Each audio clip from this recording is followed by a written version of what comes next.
एक गांव में एक गरीब पति पत्नी रहते थे। पति लकड़हारा था।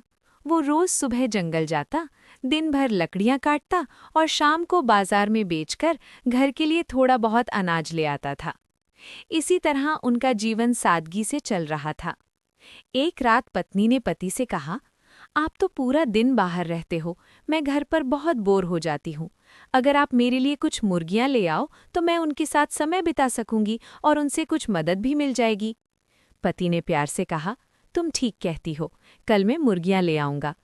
अगले दिन पति ने रोज की तरह जंगल में लकड़ियां काटीं। शाम को उन्हें बेचकर वो कुछ मुर्गियां खरीद लाया और घर आकर पत्नी को दे दी। पत्नी बहुत खुश हुई और बोली, मैं इन्हें बच्चों की तरह पालूंगी। कुछ महीनों बाद मुर्गियों ने अंडे देना शुरू कर दिया। ये देखकर पत्नी बहुत खुश हुई। वो सपने देखने लगी और बोली, जब सारी मुर्गियां अंडों पर बैठेंगी तो बहुत सारे चूजे निकलेंगे और हमारी खुशहाली बढ़ेगी। एक दिन पति जंगल में लकड़ी काट रहा था।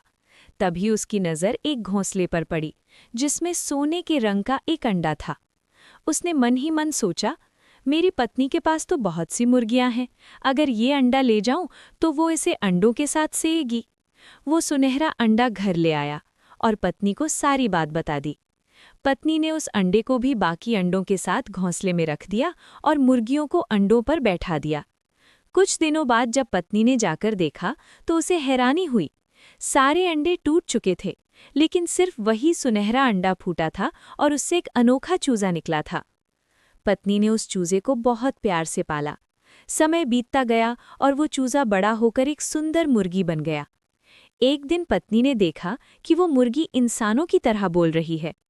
पत्नी ने हैरानी से पूछा, क्या तुम बोल सकती हो? मुर्गी बोली, हाँ मैं बोल सकती हूँ। फिर मुर्गी ने कहा, मैं आज गांव घूमने जा रही हूँ, शाम को लौट आऊंगी। मुर्गी गांव में घूम रही थी कि उसने एक औरत को रोते हुए देखा। उस औरत के पास न पैसा था, न खाना, न घर। मुर्गी ने कहा, रो मत, मैं तुम्हारी मदद करूंगी। इतना कहकर मुर्गी ने एक सोने का अंडा निकाल दिया। वो औरत बहुत खुश हो गई। इसके बाद वो मुर्गी कई ज़रूरतमंद लोगों को सोने के अंडे देने लगी। गांव में खुशहाली फैल गई। पति पत्नी भी सुख से रहने लगे और सब लोग उस चमत्कारी मुर्गी का सम्मान करने लगे।